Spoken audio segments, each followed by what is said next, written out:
Morning ಟೈಮಲ್ಲಿ ಸೂರ್ಯನ ನೋಡೋದೇ ಒಂದು ಚೆಂದ ಅಲ್ವಾ. ಕೆಂಪಗೆ ಮುದ್ದಾಗಿರ್ತಾನೆ.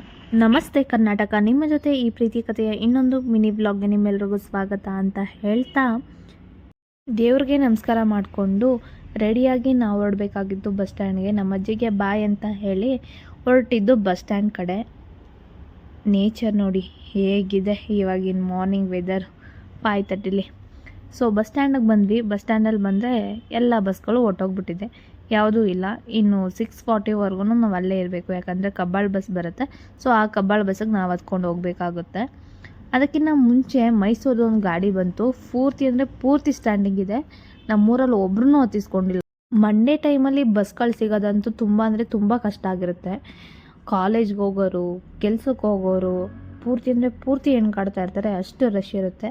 ನಾವು ಬಸ್ ಹತ್ಕೊಂಡು ಬಂದು ಬನಶಂಕರಿಲಿ ನನ್ನ ಆಫೀಸ್ಗೆ ನಾನು ಹೊರಟಾಯಿತು. ಲಾಗಿನ್ ಆಗಿ ಇವತ್ತು ಪೂರ್ತಿ ಕೆಲಸ ಇತ್ತು. ಪೂರ್ತಿ ಕೆಲಸ ಮುಗಿಸ್ಕೊಂಡು ನನ್ನ ಫ್ರೆಂಡು ಬರ್ಡೇ ಸೆಲೆಬ್ರೇಷನ್ ಇತ್ತು. ಸೊ ಅವರಿಗೆ ಕೇಕ್ ಕಟ್ ಮಾಡಿಸಿ ಸೆಲೆಬ್ರೇಟ್ ಮಾಡಿ ನಾನು ಮನೆ ಕಡೆ ಹೊರಟಾಯಿತು. ಸೊ ನನ್ನ ಮಿನಿ ವ್ಲಾಗ್ ಇವತ್ತಿಂದು ಇಷ್ಟೇ ಆಗಿರುತ್ತೆ. ಸೊ ಲೈಕ್ ಮಾಡಿ, ಶೇರ್ ಮಾಡಿ ಆ್ಯಂಡ್ ಕಮೆಂಟ್ ಮಾಡಿ.